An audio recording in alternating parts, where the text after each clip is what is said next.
Paz a vosotros, amados hermanos del grupo Edificados en la Palabra. Les saluda su hermano en Cristo, Rafael González, desde México.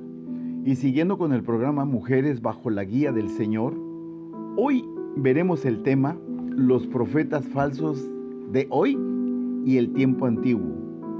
Como siempre lo digo, amados hermanos, vámonos de inmediato a la palabra de nuestro Dios.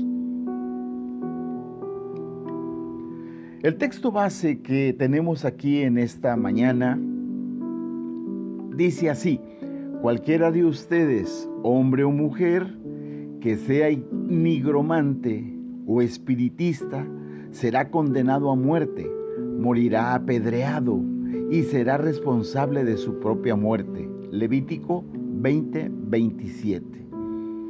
Amados hermanos, en esta mañana hay un objetivo, y ese objetivo es aprender a discernir espíritus de falsedad y no caer en las falacias que sucumben día a día al cristianismo convencional de estos tiempos. ¿Por qué lo digo? ¿O por qué? Porque realmente todo el tiempo estamos viendo que hay personas que están saliendo de donde no lo sabemos, pero nuevos profetas cada día con ciertas diferencias a lo que realmente la Biblia exige, explica o enseña. Amados hermanos, uno de los problemas a los que se enfrenta el cristiano de nuestro tiempo es la gran diversidad de formas y de maneras de creer en el Evangelio. Esa es la parte más difícil. Ahora, esto ha traído también con ello que es la distorsión de lo que realmente dice la palabra de Dios. Esa distorsión, amados hermanos, ha dado pie a que muchos cometan el error de creer de una manera lejos de lo que realmente la palabra de Dios enseña. ¿Por qué les digo esto? Porque de acuerdo a ello, no podemos nosotros dejar de pasar por alto el profetismo moderno. ¿Por qué el profetismo moderno? Porque hoy podemos darnos cuenta que vamos a una reunión en una iglesia, no de Dios Séptimo Día, pero sí de una iglesia pentecostal, voy a poner el nombre, y podemos encontrar que está predicando, dando la palabra o discerniendo la palabra un profeta. Y ese profeta de momento se suelta y empieza a dar palabra, ya sea de aliento, palabra de cuidado, palabra de la que en ese momento le toca decir. Y ese profetismo moderno está al día, en cada lugar, en cada momento, y eso es lo que realmente está pasando en nuestro tiempo. Pero antes de que veamos más de esto, me gustaría hablar un poco del capítulo 20 del libro de Levítico, amados hermanos. Y quiero decirle lo siguiente.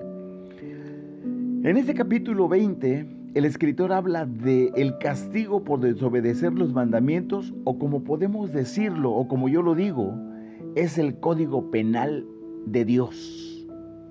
¿Por qué el código penal? Porque en él encontramos, en este capítulo 20 encontramos condena de muerte para muchos, y la mayoría de los textos usted va a ver que la condena es condena de muerte. No así cuando leemos Éxodo 20 del 1 al 17, ninguno de ellos tiene una condena de muerte. Sin embargo, en este capítulo sí, todo el error, cualquier falta o pecado en contra de Dios está condenado a la muerte.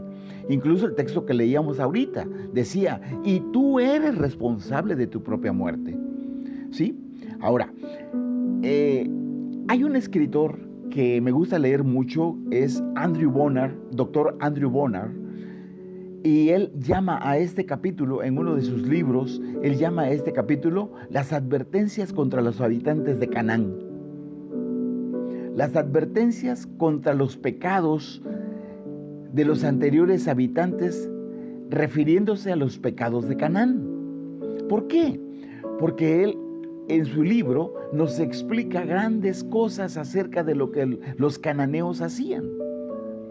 Parece que la pena de muerte se aplicaba por quebrantar cualquiera de los 10 mandamientos. Sin embargo, como yo les decía, ninguno de ellos aparece en este capítulo formando parte de este código penal. Ninguno de ellos. Por la aplicación de la pena de muerte, ninguno de ellos está allí. Solo se incluyen, algunos a modo de ejemplos. Por ejemplo, el asesinato no figura en la lista de este capítulo 20. No, pero por otros pasajes sabemos que se castigaba con la pena de muerte. Es por eso, amados hermanos, que el escritor del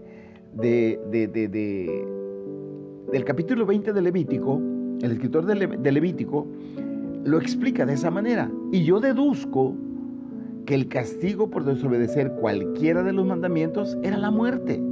Cualquiera de la falta que hubiera era la muerte. En ninguna parte de la palabra de Dios se aplicaba un castigo para lograr la reforma de un criminal. Eso ni en la actualidad ni en la sociedad actual se hace. El objetivo realmente que Dios hace en ese capítulo 20 es el castigo de un crimen. Tenía el objetivo de un bien moral del pueblo. O sea, el castigo, el condenar a muerte, era por el bien moral del pueblo. ¿Pero por qué digo esto? Porque el castigo era un elemento disuasorio. O sea, que sirva de ejemplo, que sirva de información a los demás frente al crimen, cuál es realmente el resultado. Y era para disminuir el índice de criminalidad que había en ese momento. Ahora, cuando nosotros nos vamos al libro de Números, capítulo 35, verso 33, encontramos las siguientes palabras: no profanéis con asesinatos el país en el que vas a vivir, pues el asesinato profana el país y no hay más rescate por un asesinato que la muerte del que lo cometió. Por eso les digo, o sea, realmente el capítulo 20 es como un código penal, pero está apoyado con otros textos que realmente se encuentran en la Biblia. Pero no era la condena de muerte el castigo real, sino que el objetivo real es que Dios quería que la gente, que los habitantes de esa tierra en ese tiempo pudieran entender que el índice de criminalidad había que bajarlo, había que dejarlo de lado. El castigo para los que practicaban el espiritismo, que es lo que nos toca hablar hoy, esto es algo que realmente está condenado a muerte. El verso 6 del capítulo 20 de Levítico dice: en cuanto a la persona que se va a los médium o a los espiritistas para prostituirse en pos de ellos, también pondré mi rostro contra esa persona y lo cortaré de entre este pueblo. Amados hermanos, esta era otra de las prácticas de los cananeos que vivían en la tierra en la cual van a residir los israelitas en ese tiempo. Se trataba de una falsa religión definitivamente, aunque algunos dicen que no era una falsa religión y que le faltaba el elemento sobrenatural, por eso no era una religión. Sinceramente hablando, amados hermanos, hay que reconocer que en la adoración satánica se manifiestan aspectos sobrenaturales, querramos o no, y lo hemos visto. Aquí en México, por ejemplo, hay ritos, hay iglesias incluso, en una religión que se llama la Santa Muerte. Y tienen así el esqueleto vestido de negro y le llaman mi niña, le llaman mi señora, mi guía, le llaman de muchas maneras.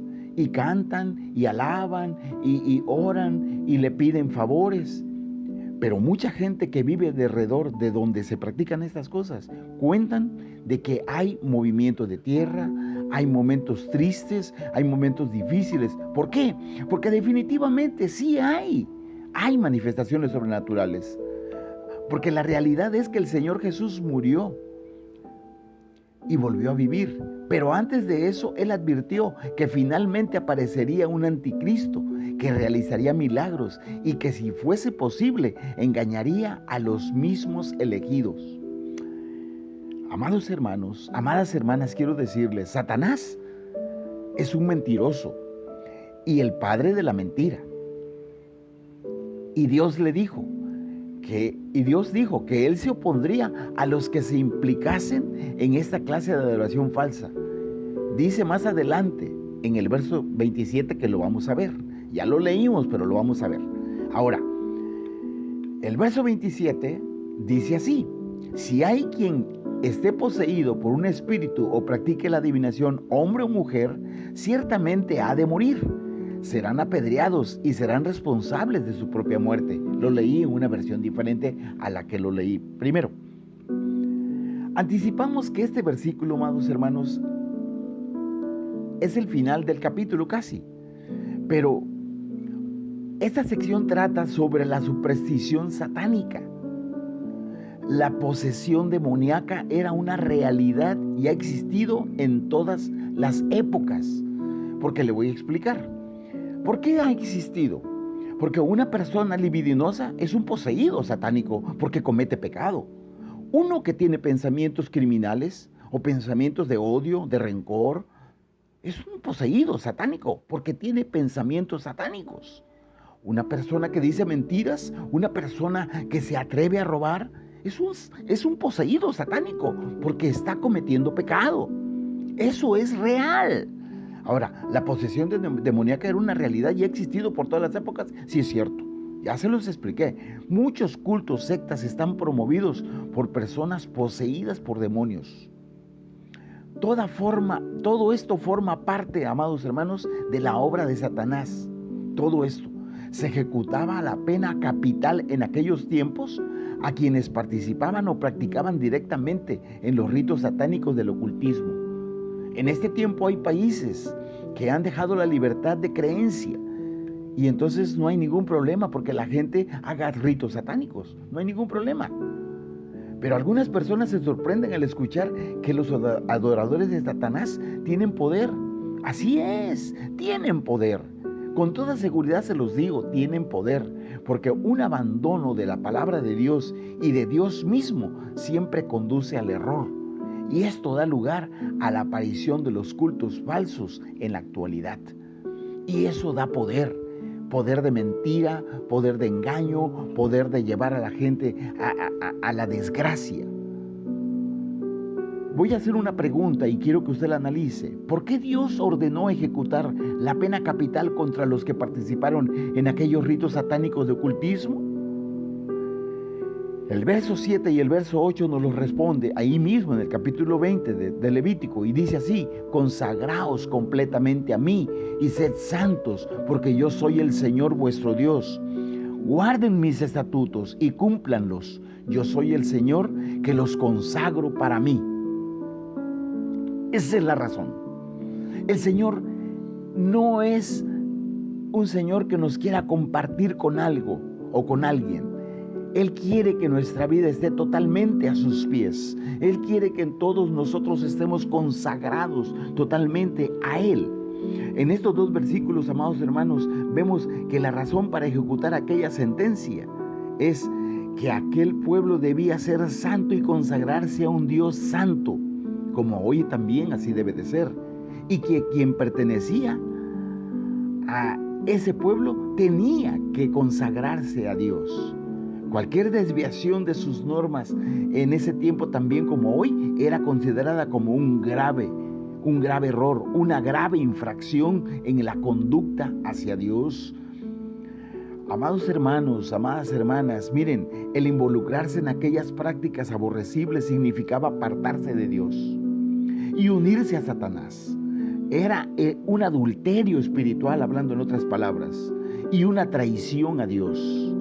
En la actualidad, muchas personas no se dan cuenta de cuán serio puede llegar a ser este asunto. Este es el universo de Dios. El Dios todopoderoso, amados hermanos, es una realidad. Y sus normas no pueden ser tomadas así como así o a la ligera. Porque dice Él: y me seréis pues santos, porque yo, el Señor, soy santo y os he apartado de los pueblos para que sean míos. Es el verso 7 que lo acabo de leer en otra versión. Sin embargo, amados hermanos, al final los israelitas quedaron fuera de su tierra, por no obedecer a Dios. Alguien podría decir aquí que en la actualidad ellos se encuentran nuevamente en su tierra. Sí, es cierto, pero ¿cómo les está yendo? Han estado teniendo gravísimos problemas desde que se establecieron allí como nación, implicados en una espiral de violencia constante y aparentemente irremediable. ¿Sabe usted por qué? ¿Sabe usted cuál es el problema? Que regresaron a aquellas tierras, pero no volvieron a Dios. Ese es el problema. Regresaron a la tierra que Dios les prometió, pero no volvieron a Dios, al Dios que se las dio. Cuando lo hagan, la situación cambiará radicalmente, amados hermanos. Y habrá prosperidad espiritual, habrá prosperidad material en aquella región, porque Dios no ha cambiado de opinión. Por lo tanto, amados hermanos, la lección espiritual es válida para hoy. Dios es puro y santo y requiere pureza y santidad en la vida de los suyos. Esto que estamos comentando es pues un tema clave que está en el libro de Levítico. Ahora, los profetas del pasado tenían una señal en particular. Primeramente, no se autoproclamaban ni se nombraban a sí mismos como profetas. Y segundo, hacían solo lo que Dios les ordenaba por medio de un ángel les hablaba, o todo aquel que falsamente se hacía llamar de manera irrevocable debía morir. Actualmente es muy diferente. Hombres adúlteros, amadores de sí mismo, amadores del dinero, enemigos de la palabra del Señor, caminan por las calles buscando la atención con sus fábulas, con sus inventos, y así atraer personas inicuas que no van a la verdad, sino tras la mentira. Quiero terminar con esto diciéndoles lo siguiente. Vamos a dejar de lado ahorita lo que son profetas o alguna otra cosa. Quiero decirles esto.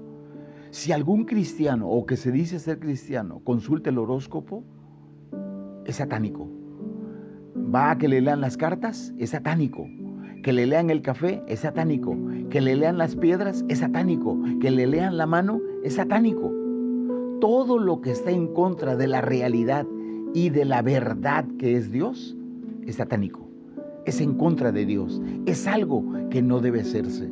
Y nosotros, los hijos de Dios, los que proclamamos el nombre de Dios, debemos cuidar precisamente que cada uno de nosotros tenga el cuidado de permanecer santo, porque Él es santo, mis amados hermanos.